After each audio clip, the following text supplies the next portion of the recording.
Já estamos de volta com o Brasil Urgente na tela da Band Campinas nessa quarta-feira. Me dá imagens do tempo aí, ô Ney, por favor. Você pode participar pelo Facebook, pelo Twitter, comentando com a gente os assuntos em destaque. Está aqui, olha, o tempo em Campinas e região. O céu não tem nuvens, né? Nuvens, muito poucas nuvens no céu de Campinas. Os termômetros na marca dos 26 graus agora. O que tem é uma fuligem, uma fumaça desgraçada cobrindo a cidade, vários registros de focos de queimada aqui na nossa região. Como tem gente que insiste em botar fogo no mato, como tem gente que insiste em queimar terreno baldio, queimar lixo. É um negócio impressionante. A umidade em baixa, não chove, né, há muito tempo aqui na nossa região, até por isso nós estamos discutindo aqui a questão da falta d'água. Essa fumaça causando um prejuízo enorme à saúde das pessoas, problemas respiratórios se apresentando, acontecendo, sendo registrados. E não é só isso, não. Ontem eu fiz um alerta aqui, né, dos riscos dessas queimadas que poderiam atingir espaços públicos, poderiam atingir, né, as casas das pessoas, gente que coloca fogo no mato e esse fogo não para, velho. Esse fogo avança e pode causar prejuízo. Não é que isso aconteceu. Não é que isso aconteceu. Eu falei ontem, aconteceu. Tem aí as imagens, Ney? Deixa eu ver as imagens, porque foi um incêndio de grandes proporções. Essas são imagens aqui, ó, da nossa torre no complexo Campinas Hortolândia. Tá vendo tudo tomado pela fumaça lá no finalzinho da imagem, olha. Lá no centro da imagem, aquela região lá é a região do CPQD, da PUC Campinas, do Hospital da Unicamp. As margens da SP-340, que liga Campinas a Mogi Mirim. O que aconteceu? Esse fogo, né, se alastrou pela mata e acabou atingindo veículos estacionados próximos a esse estacionamento. Já tem as imagens aí, porque parece, né, que a situação foi muito complicada por ali. Meu Deus do céu, mas vários carros destruídos. Vários carros destruídos. Edson Silva ao vivo comigo, tem as informações. É o seu CPQD, Edson Silva, ali na região da SP-304, ou não, melhor, 340, que liga Campinas a Mogi Mirim, entrada de Barão Geraldo ali pelo polo industrial. Mas que situação, gente. Olha a imagem da destruição. Minha nossa senhora, gente trabalhando, né, e vendo os carros consumidos pelo fogo. Alô, Edson Silva, boa tarde. Boa tarde, Rodrigo. Exatamente, Rodrigo. Cenas de tensão nesse incêndio. As imagens mostram 5 carros que estavam estacionados à frente de empresas ficaram totalmente destruídos. Pelo menos outros 3, alguns deles 0 quilômetros, ficaram parcialmente queimados. O incêndio atingiu a Fazenda Argentina, que é uma área da Unicamp, e aparentemente ali é o que restou de uma plantação de cana que deve ter sido colhida e ficaram palhas ali no local, e houve esse incêndio. Ainda se investiga as causas, né, que se alastrou e atingiu esses veículos. O fogo destruiu carros que estavam estacionados próximos ao complexo de empresas, onde está instalado o Centro de Pesquisa e Desenvolvimento em Telecomunicações, o CPQD, ali na Avenida Ricardo Bêneto Martins, na altura do quilômetro 116 da rodovia Campinas-Mogi Mirim, a governador Ademar Pereira de Barros. Rodrigo. O Edson Silva, vários carros destruídos, deu para ver ali alguns carros completamente destruídos pelas chamas. Havia também veículos parcialmente destruídos, muito provavelmente estavam parados ali de frente para esse terreno onde o fogo, por onde o fogo se alastrou. Né? E houve tempo para que os proprietários retirassem esses veículos. Mas a imagem é impressionante, olha, o carro completamente destruído. E depois que o fogo chega também, para ele se alastrar e consumir um carro desse aí, é questão de pouco tempo, viu? Pouquíssimo tempo, porque é muito material combustível. Muito material combustível.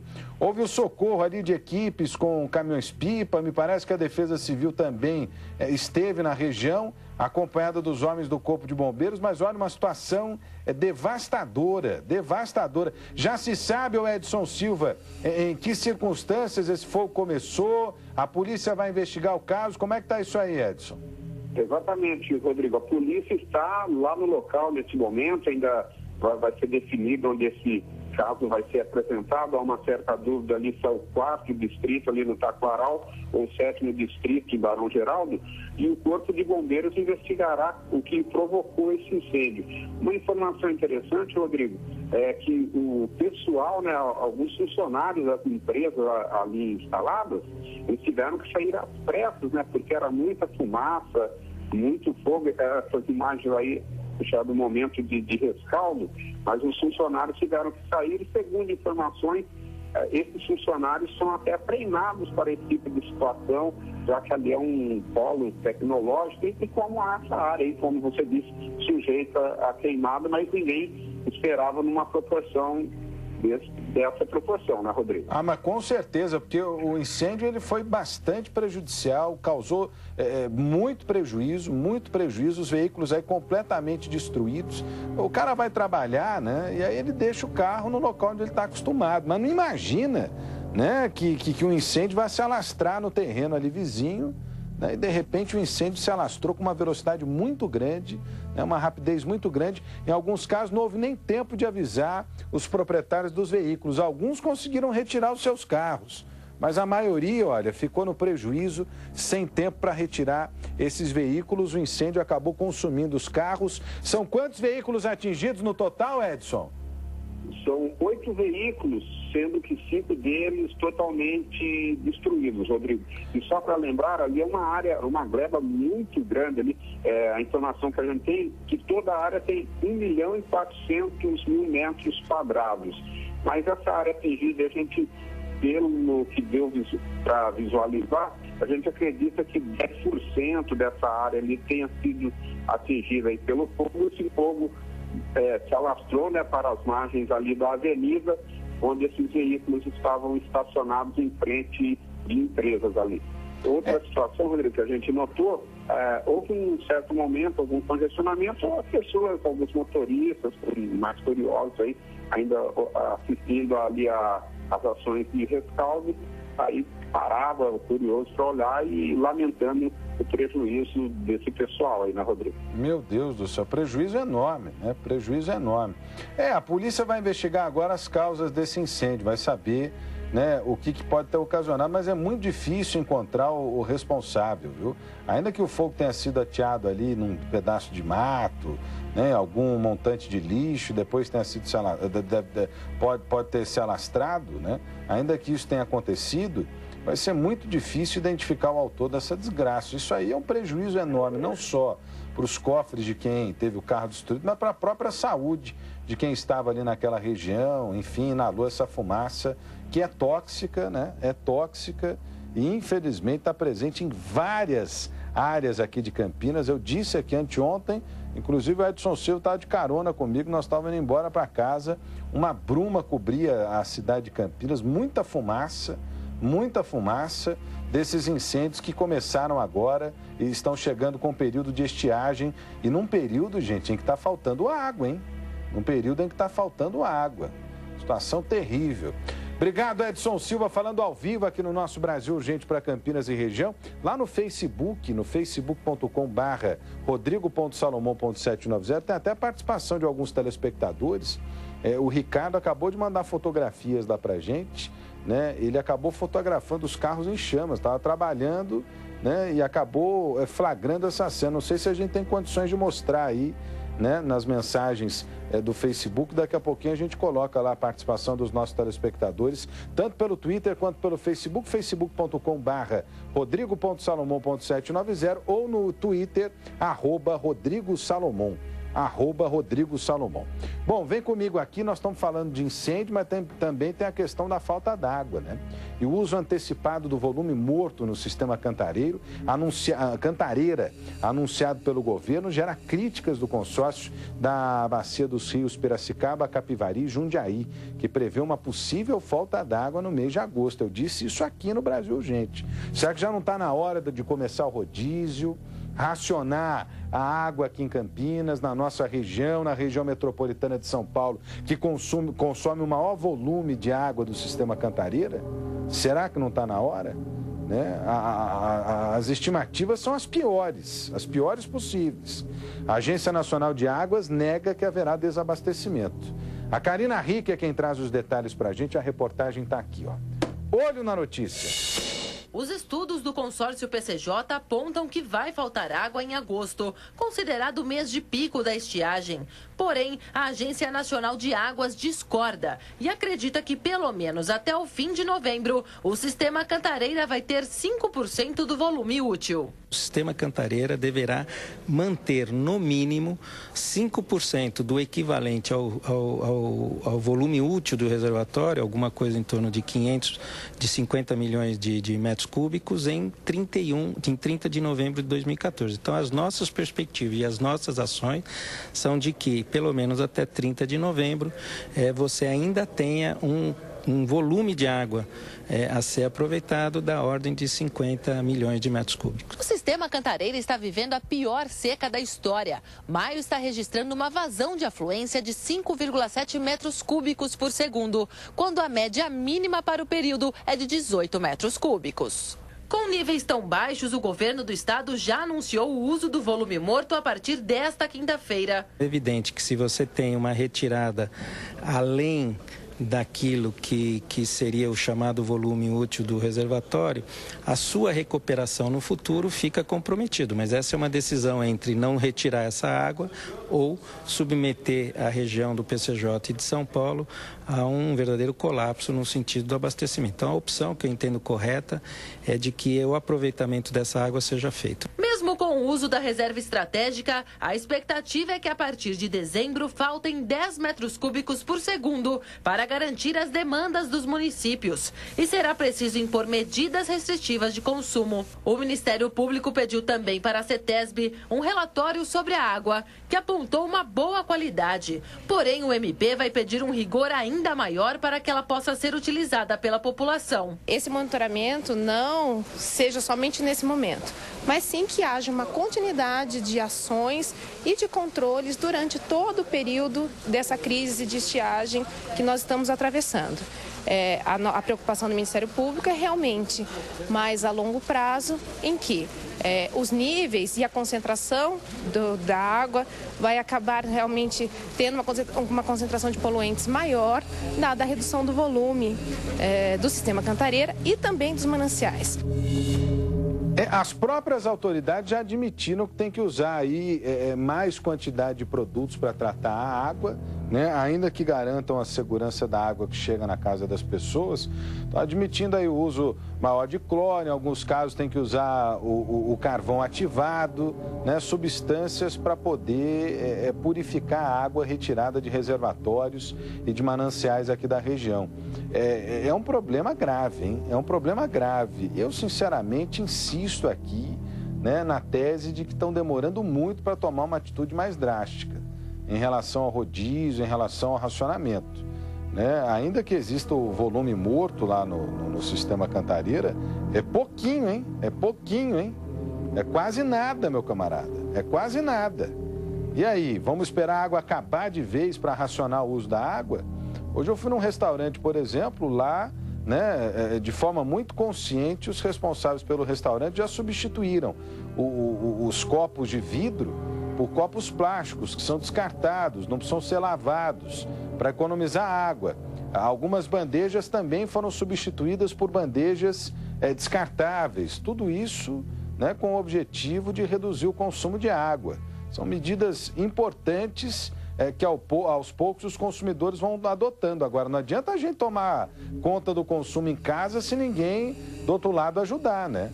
Se ninguém do outro lado tomar alguma medida.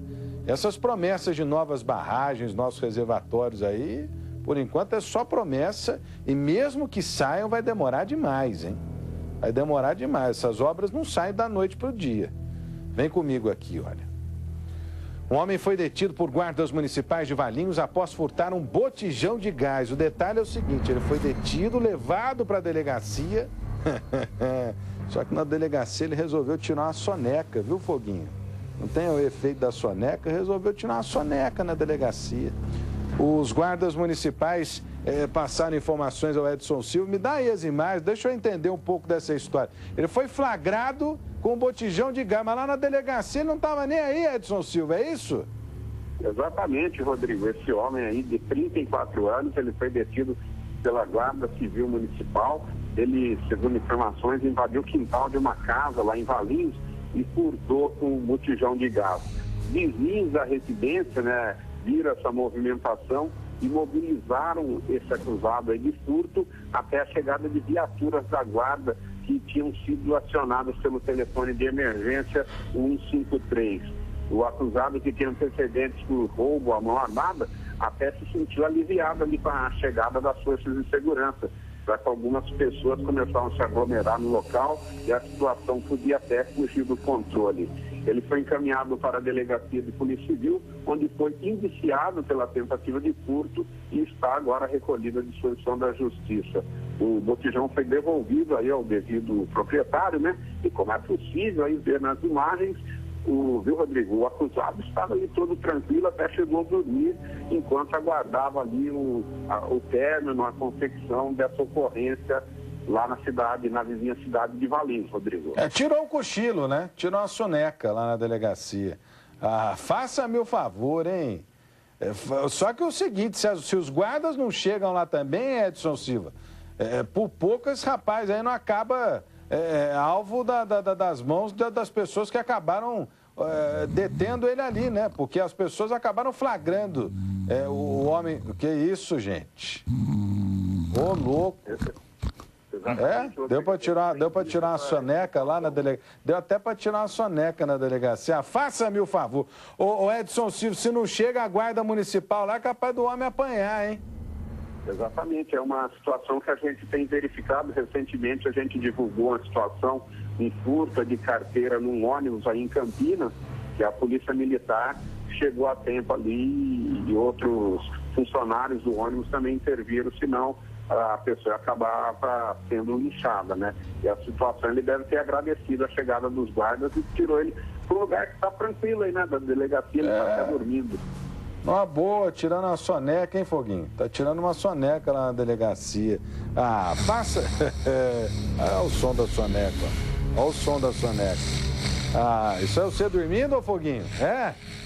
Pelo amor de Deus, hein? Obrigado, Edson Silva, falando ao vivo aqui no nosso Brasil Urgente para Campinas e região. Vamos voltar a falar sobre o caso daquele menino atropelado na sexta-feira passada, que a nossa equipe voltou ao local do acidente e conversou com moradores daquela região, moradores que reclamam da falta de segurança ali na Arlindo Joaquim de Lemos. É um cruzamento, né, muito perigoso.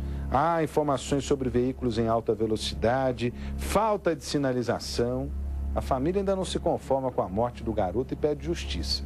Felipe Pereira é quem traz os detalhes pra gente. Olho na notícia. Um jovem querido, com uma vida inteira pela frente. Ele era um menino lindo, que falava educado demais.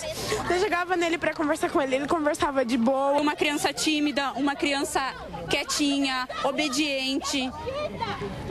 Então, eu não consigo admitir isso. Todo mundo gostava dele, não tinha um que não gostava. Nunca fez mal para ninguém. Guilherme Henrique Ramos tinha 12 anos e morreu na última sexta-feira após ser atropelado por um carro.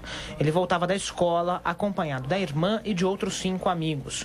Quando atravessava a Avenida Arlindo Joaquim de Lemos por uma faixa de pedestres, foi atingido pelo carro, que, segundo testemunhas, passou o sinal vermelho. Vinha atravessando. Aqui atrás ele foi arremessado a 8 metros.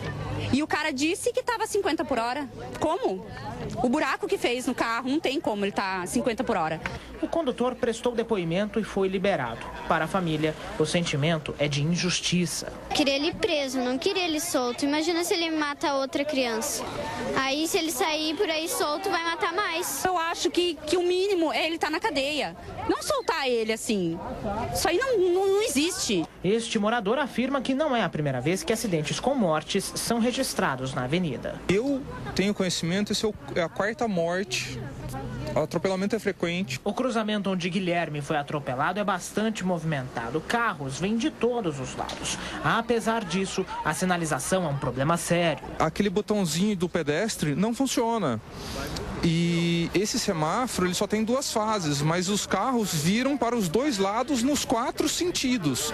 Então isso aqui está muito precário. Principalmente no horário das 6, 6h30, chega a fazer trânsito, né? Aqui dos carros, forma uma fila de carros.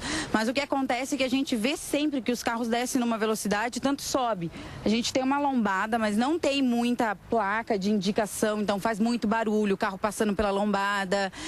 Outro dia um carro passou pela lombada muito forte, eu acho que o pneu estourou, ele parou na porta da minha loja para trocar. Essa esquina não tem segurança e nem a de baixo, essa avenida toda. Um abaixo-assinado está sendo organizado para pedir melhorias para a prefeitura.